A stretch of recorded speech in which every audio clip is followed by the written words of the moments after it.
और महंगाई से ही हमारे जीवन में जो लोग हैं उनसे उनकी आजीविका को प्रभावित किया है। और कोरोना काल में आप देख रहे हैं हर घर में कोई ना कोई व्यक्ति जरूर बीमार होता है। कुछ व्यक्ति तो ऐसे रिक्शे वाले मुझे मिलते हैं जिन्होंने सिर्फ वो कहते कि मैंने सिर्फ एक ही समय का खाना खाया है, परंतु महंगाई ने कमर तोड़ दी है और वो पेट भरकर खाना खाने के लिए भी असमर्थ है। जब महंगाई भी नहीं, काम भी धंधा नहीं मिल रहा तो कहाँ जावे, कैसे करें? घर की जो लेडीज है वो क्या करेंगी, बच्चे क्या खाएंगे, घी तो छोड़िए तेल भी मिलना मुश्किल हो जाएगा। नमस्कार, मैं हूं जितेंद्र गौतम और आप देख रहे हैं TNP इंडिया। लगातार महंगाई बढ़ रही है। पेट्रोल और डीजल के बाद CNG के दाम बढ़ने से सब्जी के दामों में भी उछाल आया है।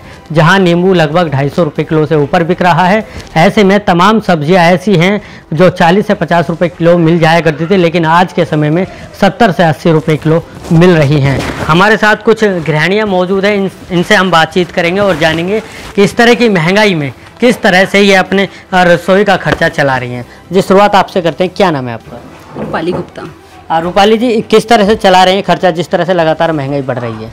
देखिए, महंगाई ने हमेशा से ही हमारे देश की अर्थव्यवस्था में उतार चढ़ाव लाए हैं और महंगाई से ही हमारे जीवन में जो लोग हैं उनसे उनकी आजीविका को प्रभावित किया है।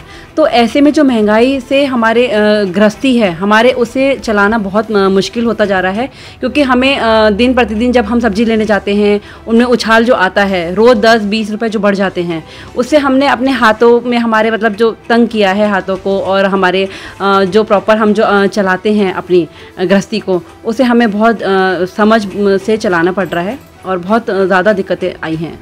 अच्छा, अब जो महंगाई बढ़ रही है उससे क्या लगता है, घर का खर्च चल रहा है या परेशानी आ रही है? बहुत परेशानी आ रही है, क्योंकि जो अभी आप समझिए कि ज़रूरत के सारे सामान हमारे महंगे हो गए हैं। सारी ज़रूरत की वस्तुएं महंगी होती जा रही हैं, और जो हमारी निडी वस्तुएं हैं वो तो हम सोचिए कि कर ही नहीं पा रहे हैं, उनकी ज़रूरतें पूरी नहीं कर पा रहे हैं। जो छोटी छोटी ज़रूरत की चीज़ें होती हैं उन्हीं में इतनी महंगाई है कि बहुत मुश्किल होता जा रहा है। आप बताइए, क्या नाम है आपका? और जिस तरह से बाजार में महंगाई है, किस तरह की दिक्कतें होती हैं? खासतौर पर सिलेंडर की बात करें तो उसके भी दाम लगभग 950 के आसपास हैं। जी, महंगाई ने जो है एक सामान्य परिवार की गृहिणी की खासतौर पे कमर तोड़ दी है, ये कहा जा सकता है बिल्कुल। क्योंकि हर एक चीज़, चाहे वो टमाटर से लेकर नींबू, देखिए आप आसमान छू रहे हैं। टमाटर 60-70 रुपये किलो मिल रहे हैं। ऐसे में हम सोचते हैं कि बच्चों को फल तो देना बहुत ही मुश्किल हो गया है। और कोरोना काल में आप देख रहे हैं हर घर में कोई ना कोई व्यक्ति ज़रूर बीमार होता है। तो ऐसे में रोटी देना, उनको खाना देना बहुत ही महंगा पड़ रहा है। और बच्चों को या बड़ों को या किसी बीमार व्यक्ति को फल देना तो आप भूल ही जाए, तो हम उनको फल भी नहीं दे पा रहे हैं, जिसके कारण से जो गृहिणी है वो हमेशा ही परेशान और दिक्कत में आ रही है। तो सरकार से मेरा निवेदन रहेगा कि जो महंगाई आप दिन प्रतिदिन बढ़ा रहे हैं उसको कम करते हुए एक जो सामान्य मिडिल क्लास फैमिली हमारे देश में, जो कि जिसका रेशो बहुत ही अधिक है, 70% के करीब है, तो उसको ध्यान में रखकर महंगाई बढ़ाई जाए। क्योंकि जो अमीर लोग हैं उनको कोई प्रभावित नहीं होते हैं, वो गरीबी और अमीरी से उनको कोई लेना देना नहीं। चाहे वो टमाटर 100 रुपये किलो हो तब भी वो लेंगे, खाएंगे।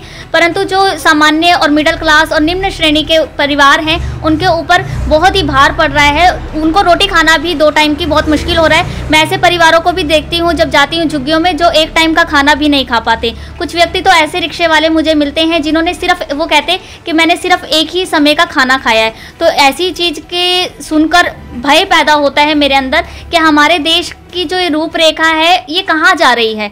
क्या हम इतने, जैसे हमारे देश में क्या लगाएं, पूरे विश्व में इतना भोजन होता है कि प्रत्येक व्यक्ति पूर्ण रूप से पेट भरकर खाना खा सकता है, परंतु महंगाई ने कमर तोड़ दी है और वो पेट भरकर खाना खाने के लिए भी असमर्थ है।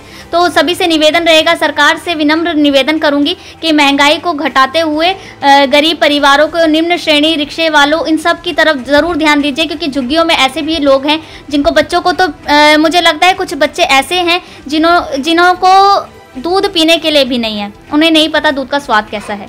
तो बिल्कुल देखिए, बहुत बड़ी बात है ये, क्योंकि भारत कृषि प्रधान देश है और यहाँ पर जिस तरह की चीज़ें अब लगातार देख रहे हैं, महंगाई लगातार बढ़ रही है, तो लोगों को दिक्कतें हो रही हैं। अम्मा जी, आपसे जानना चाहेंगे, कितने दिन पहले आप बाजार गए थे? भैया हमारा तो बाजार, हमारे तो लड़के का काम धंधा कुछ भी ना ठाल लिया। 5 आदमी है, वो बहू भी बेचारी पीहरी जाती रहे गुस्सा हो कर। अब कहाँ से लिया मैं, कहाँ से खवा मैं अपने बच्चों को पढ़ाई। और ऐसे में अब महंगाई है, और इतनी महंगाई के कारण ही तो है ही वो सारा।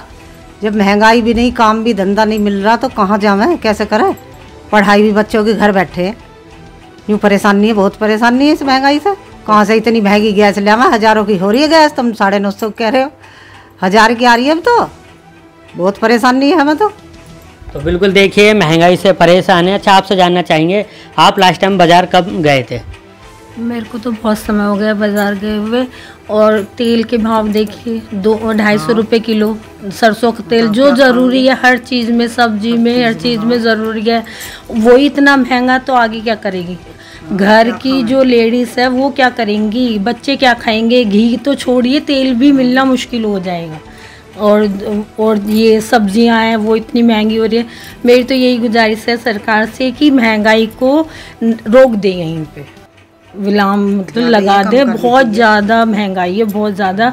जो हम तो फिर भी मीडियम लोग हैं, लेकिन जो हमसे छोटे हैं नीचे, वो तो बेचारे एक टाइम का खाना भी नहीं खा पाते। अच्छा, कहा जाता है कि देखिए जब महंगाई बढ़ती है तो सबसे ज़्यादा असर मीडियम लोगों पर पड़ता है, क्योंकि जो गरीब होता है उसको पहले भी उन चीज़ों से खास फ़र्क नहीं पड़ता है, और जो अमीर होता है उसको भी नहीं पड़ता। तो ऐसे में जो मिडिल क्लास के लोग हैं उनका बजट डाल मटोल हो जाता है।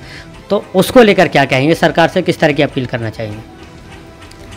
बस मैं तो यही कहना चाहूँगी कि बस इस महंगाई को यहीं पे रोक दें। और दूसरा ये कि बच्चों की वो नहीं है, जॉब नहीं है, गवर्नमेंट जॉब हैं वो बंद कर दी हैं, और प्राइवेट जॉब हैं वो भी नहीं है, तो बच्चे बताइए कहाँ जाएं? तो बिल्कुल देखिए, बेरोज़गारी के होते हुए और लगातार जो महंगाई बढ़ रही है तो तमाम चीज़ें हैं जो चिंता का विषय बनी हुई हैं। अच्छा, आपसे जानना चाहेंगे, आप जब बाज़ार जाते हैं तो सब्जियों का रेट सुनते हैं तो कैसा लगता है कि क्या वाकई ऐसे ही होने चाहिए?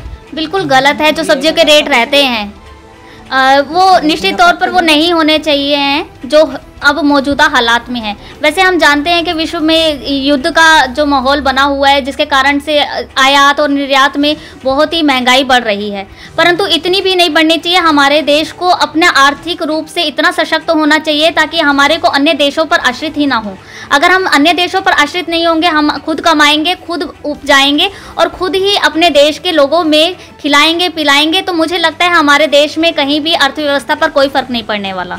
तो सभी सरकारों से और सभी लोगों से निवेदन रहेगा, और यहाँ तक मैं घर में जो लोग रहते हैं उनसे भी निवेदन करूंगी कि आप अपने घरों में छोटे छोटे पेड़ों को लगाना चालू कीजिए। इससे हरियाली तो बढ़ेगी, बल्कि हमारे बच्चों को अच्छा वातावरण भी मिलेगा और हमारे को घर में इको फ्रेंडली सब्जियां भी मिलेंगी। जैसे मैंने अपने घर में मिर्चें लगाई हुई हैं, मैं आम का पौधा लगाया हुआ है, नींबू भी लगाए हुए हैं। मैंने इस तरीके से अनेकों सब्जियां मैंने लगाई हुई हैं ताकि मेरे को तोरी और इन सब चीज़ों के लिए बाहर का रुख ना देखना पड़े। तो मैं बहुत सारी सब्जियां अपने घर में छत पर मैंने लगाई हुआ है, अलग छोटे छोटे गमलों में लगाई है, जिससे सारे पेट भरकर खा सकते हैं। मैं अपने घर से बहुत सारे नींबू अपनी कैरी से लेके आती हूँ, मुझे धनिया खरीदने के लिए बाहर नहीं जाना पड़ता। तो इसी तरीके से लोगों को एकजुट होना चाहिए और इससे हरियाली भी बढ़ेगी और हमारे जो देश पर जो ये गरीबी की मार हमें झेलनी पड़ती है वो भी नहीं झेलनी पड़ेगी।